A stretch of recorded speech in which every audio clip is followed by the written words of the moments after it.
Hello there, I'm Jamie Flinchbaugh, host of People Solve Problems, and today we have Danyel Bischof-Forsyth. Danielle, glad to have you here. Thanks. So happy to be here. Just a very brief introduction. So you have 35 years in technology, 28 years at Hallmark, which is where we actually first met, 5 years at Tyson's Food, and now you're the CTO at 7 Brew Coffee. So quite a ride, very interesting. I'm sure we could talk about each one of those, but just for introduction purposes, give us just a snapshot of who 7 Brew is, because I'm going to guess most people don't know. Certainly. So 7 Brew Coffee is the drive-through drink with freestanding units. We went from 180 stands at the beginning of this year, and we'll be at 330 by the end of the year. So we're lucky enough to get the QSR's Breakout Brand of the Year because of the growth. We have planned for the next several years. We have commitment for 3,000 locations. Each one does over 2 million. So you can do the math. We're seeing, growth like a rocket ship. And so being here and being part of scaling this organization has been a blast. Fantastic. So, really interesting, very different environment than say, Hallmark is 100 whatever, right? It's a very long-standing company that's been around a long time. Here, it's a fast-growing company, very different. And I'm sure with all that growth comes all sorts of different problems. And they may come at you very, very fast. So whether it's for yourself, your team, how do you manage the landscape of all the different problems, prioritization, where are they coming from? How do you know about them? All in the context of that fast growth environment. Yeah. So, it comes from a number of places. And considering that the company is moving so quickly in so many spaces, for us, what we've done, the way we've solved that is a lot of coming together as an organization. And so we have very frequent meetings with the leadership team. We get together weekly. We get together monthly with Blackstone is invested in the organization. And so we get together with them. And so that trickled down to, even with my organization, we started implementing daily stand-ups just to, be aware of all of the things that are happening, a status of all the work that's taking place. There's so much going on concurrently, as well as surfacing any problems. So for us, the way we solved it was coming together as an organization primarily. I would say also we've put in place this year a lot of systems that monitor things for us. So we monitor KPIs. We put in, ticketing systems. We put in reporting and analytics that help us measure things. And so that's another way that's a little more automated for us to keep an eye on if something goes awry. If it's, off of what the goal would be, then we're looking at those very, very frequently. And so that's another way that we have things that input and come to us. So I would just say coming together, lots of surfacing problems quickly for us. And, we're moving so fast. It's just a very transparent, open organization where everybody feels comfortable bringing to the table what the current issues are. Oh, love that. So building the infrastructure around that monitoring, along with some, I'll call it human glue, which is the daily stand-ups. Let me ask about the daily stand-ups, because sure, a lot of people will get that applies to operations, and they go, you don't need a daily stand-up in the technology wing of an organization.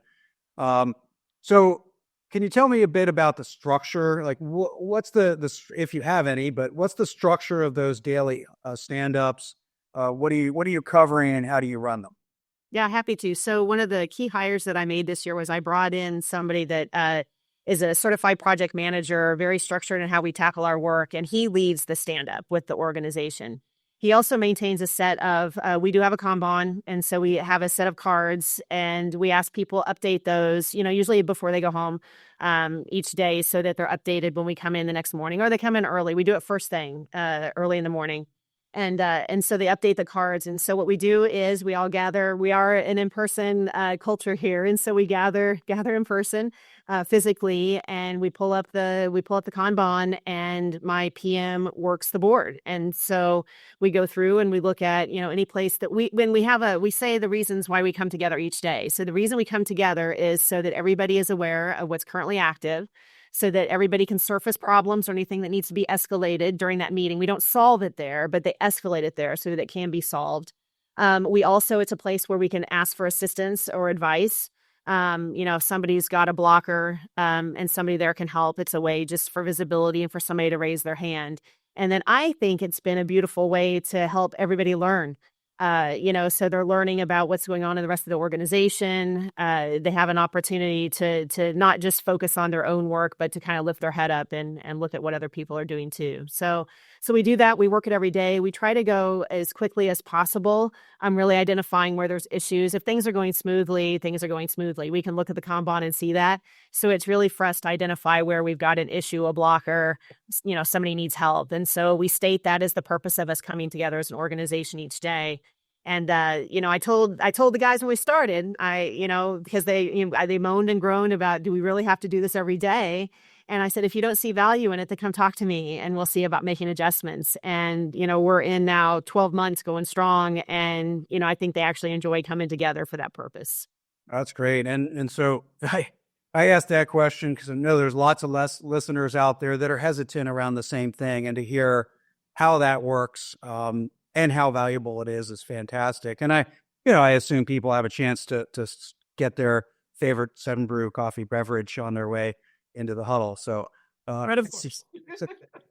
There they go. So you mentioned you don't do problem solving in the meeting, but then happens afterwards. So as a startup, there's I don't want to say fewer guardrails, but there's more degrees of freedom open to you as you build solutions. So how do you treat ideation and solution development, either for yourself or for your team?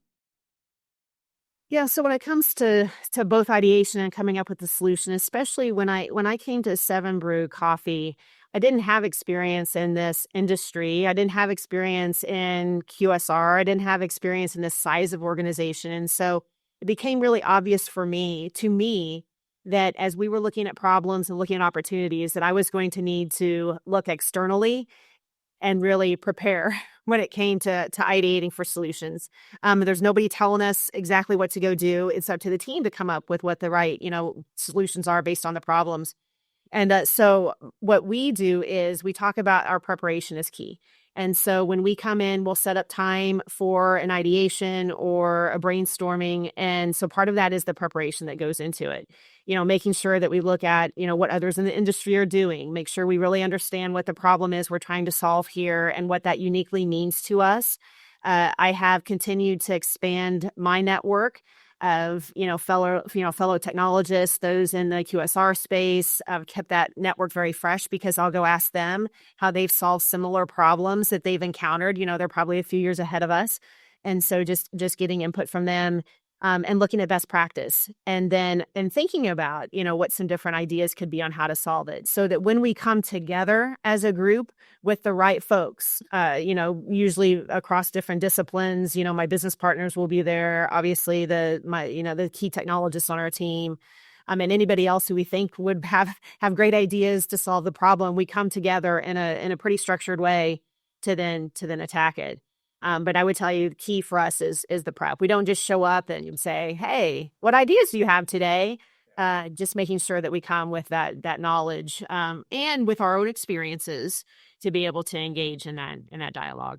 I love the preparation, because a lot of people think ideation begins with, coming up with solutions, but there is work to be done, right? There's research to be done. And while this wasn't the main point you made, I'm amazed at how infrequently or unnaturally it seems for people to go look outside for solutions that already exist, right? Whether it's outside their team or outside their company, it seems to be almost a natural biological resistance to that. Almost, it seems. So now you're in a company that's growing fast. I've been part of companies growing fast. I've advised companies growing fast. Speed becomes the order of the day. But the big risk with speed is we don't do a good job. We don't do a thorough job. We have a lot of fragility left underneath things, or we have to go do it again. So how do you balance the natural speed requirements of high growth with thoroughness and rigor and resilience and all the things that come with slow, thoughtful approach. Yeah, so speed absolutely is the first order here. I talked about just the rate at which we're rolling out new stands, and everything we can do to continue to make that happen is what the focus is. But what I would tell you is you definitely have to make sure that you are where it needs to be thorough and thoughtful. We need to be, really take the time to say, wait a minute, I know we're again on this rocket ship, but there are places where we need to slow down and make sure we're making the right decisions. And, I use a phrase with my team because we're a very new team. I just came in January. I built the entire IT organization. And so we're all, less than a year tenure within the group. And for me, what I've been using the phrase is, we need to know where we're pouring concrete and where we're going to have decisions that we're going to live with for a very long time. And then we need to know where there's somewhere we can really experiment and try a few things and really, quickly move and learn fast. And so distinguishing between the different types of decisions we have to make, I think is important for us to make sure we're spending the right amount of time on that solutioning and ideating and testing. So for us, I had another friend that I just met up with that said he used a very similar phrase. He said, if there's one-way doors and two-way doors, and he said you're identifying which doors once you go through you can't go back, and ones where you can come back. And for that has really helped us move with speed and know where it's not even that we're making shortcuts when we move fast or it's a two-way door. It's just that the way we go about laying the concrete is a little bit different for us. So in making that decision, right, because that's sort of a front door decision, in the process, and so how do you make that decision? Like, do you have a rubric, or is this where you just tap into intuition and 35 years of experience? It's probably a little of both. I would guess. I mean, I've seen, as an example, we're implementing a new ERP.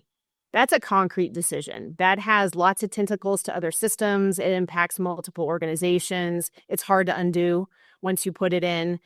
So, things like that. I don't, it's an interesting question. I'm going to go think about what my rubric would be to make that decision, but probably things that are hard to undo, that have big consequences if you choose incorrectly, that connect to other systems that impact larger organizations. And I would say in the tech space for us, we have some very key things that expand beyond just their single function. If I'm going to pick something that's just a single function, single purpose technology, then that's a lot easier than if it's something that's going to have its tentacles in multiple things and be more embedded within the environment. So it's probably some of those criteria, I would say, cause us to say that they're either more permanent or poured in concrete, the ones that aren't. And then those ones that are one-way doors, poured in concrete, are you just taking more time and being more analytical and thorough, or are there different ways of experimenting your way into a decision? No, I think it's, and I'm not saying that we aren't analytical and thorough on, nearly all the decisions that we're making. I think it's probably just maybe the speed at which we move and maybe how many checks that we check is probably the difference between the two. And yeah, that's probably true, Jamie. I mean, it's probably a little bit more, spend a little more time, just really make sure that, I include, and I usually include others with the outside of our group, but really go through and, dot our I's, cross our T's, talk to maybe a few more references, maybe put a little more stage gate and checkpoints in place to make sure a little more formality around the selection process. I mean, I think everything is probably just amped up a little bit more and a little more thorough up front, because in the other decisions, I can make mistakes faster there. And so it's just, I can move faster. I can, we can do a few things to try it out. And then it doesn't, no harm to go back and say, okay, we're not doing those two. We're going to go forward with this one that worked. Whereas I can't implement 3 ERPs and test that and then pick one that works out best. Exactly. Let's talk a little bit about your team. I want to ask about coaching, but kind of before we get to coaching, you kind of mentioned something earlier. This team didn't exist a year ago. You had to build it from scratch. So, were there any sort of traits or characteristics you were looking for in building a team from scratch based on what you knew you had to do?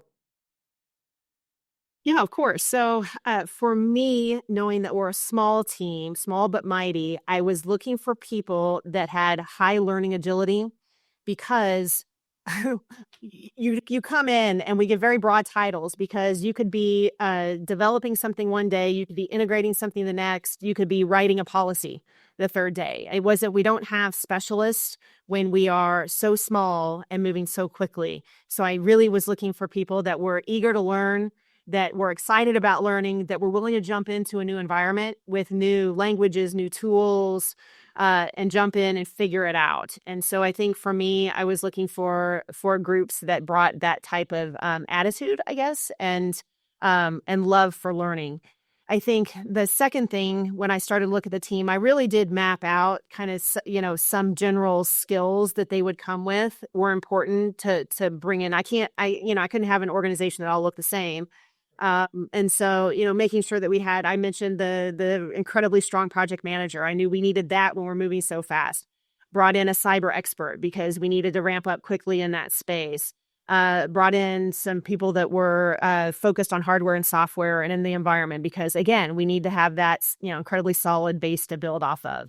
And then I looked for kind of full stack developers that could develop anything in any space because I didn't know what we'd have to be developing versus buying, but having those developers. And then those that had experience in integration, because again, I knew that we were going to be buying a lot of things and gluing them all together because we didn't have a lot from a foundational standpoint.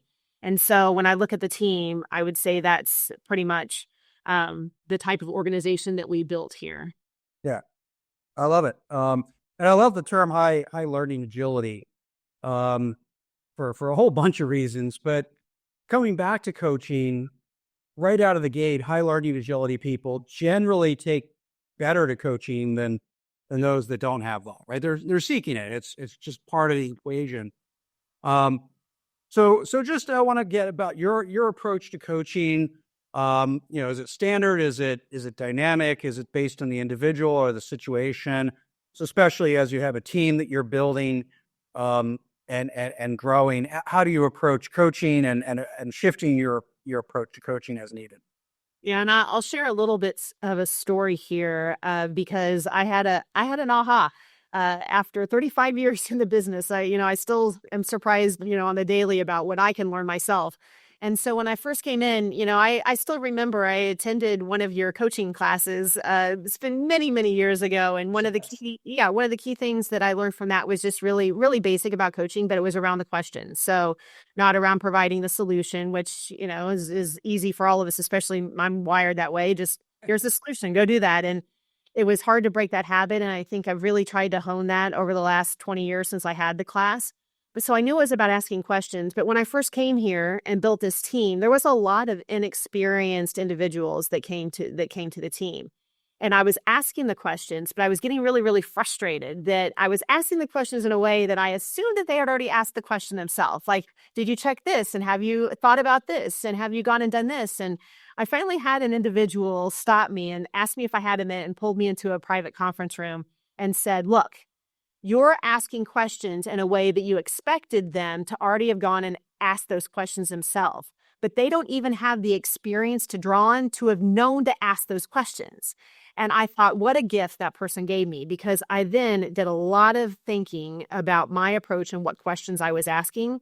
And so I really tried to shift to ask more questions that help them not just check the direction they're heading or the path that they're on, but really have them reflect on what questions should they be asking, how are they learning themselves? And so it has been a deal maker.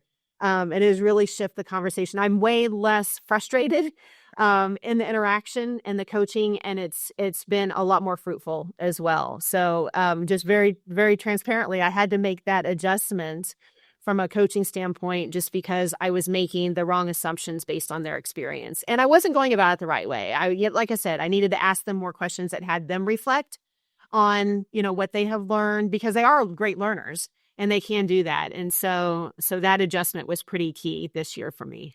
That's fantastic. A great reflection and great lesson learned. The point is, no matter how much we advance our leadership, there's always a new situation, or a new capability that we have to grow into, and that should never stop. So that's what makes it fun. So thanks, Danielle, for sharing your story, your experiences, your perspective. I'm sure all our listeners will benefit greatly. Thanks, Jamie. Are you a leader looking to level up your skills? Discover the J. Flinch Learning Lab, your gateway to insightful video courses on culture change, management systems, problem solving, and much more. Immerse yourself into content created by me and transform your leadership approach. Ready to grow? Visit jflinch.com/learninglab and use code PODCAST for an exclusive 30% discount. Invest in your leadership journey today.